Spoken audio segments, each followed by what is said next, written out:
détruire les conseils d'Achitophel. Alors plusieurs personnes vont me poser la question de savoir, mais c'est qui Achitophel? Par mon introduction, j'aimerais te donner le profil de qui était Achitophel. Vous devez savoir premièrement, à l'époque, jusqu'à ce temps présent, chaque autorité, chaque roi avait toujours un conseiller. Et c'est ainsi que même les pharaons avaient ses conseillers et plusieurs rois même en Israël avaient des conseillers. Et il fut un roi au nom de David. Nous connaissons l'homme selon le cœur de Dieu, mais qui avait un conseiller aussi. Et ce conseiller-là de David s'appelait Achitophel. Mais il n'était pas n'importe lequel des conseillers. C'était un conseiller sage. Tellement sage que même la Bible déclare un commentaire sur lui. 2 Samuel 16, 23, que les conseils donnés en ces temps-là par Achitophel avaient autant d'autorité comme si c'était Dieu qui parlait. Ses conseils ne ratent jamais, même pas une seule fois. Lui, s'il te donne le conseil, c'est comme si Dieu avait quitté les cieux pour descendre sur terre et conseiller quelqu'un. Et je peux même dire que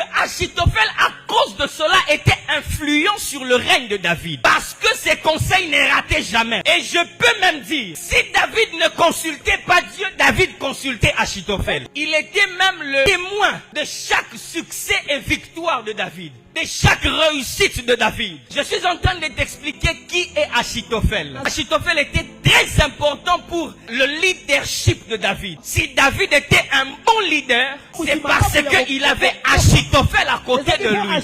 La première chose que j'aimerais te dire maintenant, le premier point que j'aimerais te donner, apprends toujours à avoir des conseillers autour de toi. Tu ne connais pas tout. Sache que dans ce monde ou dans le domaine où tu es, tu ne connais pas tout. Et mes frères et sœurs, il est une erreur que de croire que tout ce que tu connais, c'est tout ce qui existe. Non. Toi qui n'aimes pas les conseils, aussi longtemps que tu ne voudras pas écouter les autres, tu n'avanceras jamais. Parce que même les hommes les plus sages ont toujours eu besoin des conseillers. Même les hommes les plus intelligents ont toujours besoin des assistants. J'aimerais dire à une personne, tu as besoin de te faire conseiller. Tu veux te lancer dans un domaine, pose la question et consulte ceux qui sont déjà dans ce domaine-là.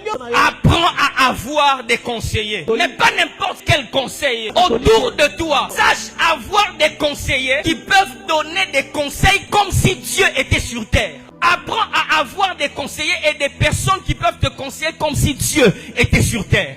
Et des personnes dont les conseils sont synchronisés au ciel. Des conseillers qui savent te donner des conseils, mais eux-mêmes, ils sont synchronisés avec ceux qui se décident dans le ciel pour toi. C'est bien quand tu as autour de toi une personne qui te donne des conseils qui concordent avec la saison par laquelle tu passes. Non pas des conseils qui, toi tu es dans la saison où Dieu est en train de te préparer. Dieu te voit dans une profonde concentration et consécration. Il est en train de te dire soit en jeûne, soit en prière. Lui il te dit, ah viens on peut aller sortir. J'aimerais que tu puisses avoir des conseillers qui savent te donner des conseils, mais eux-mêmes, ils sont synchronisés avec ceux qui se décident dans le ciel pour toi.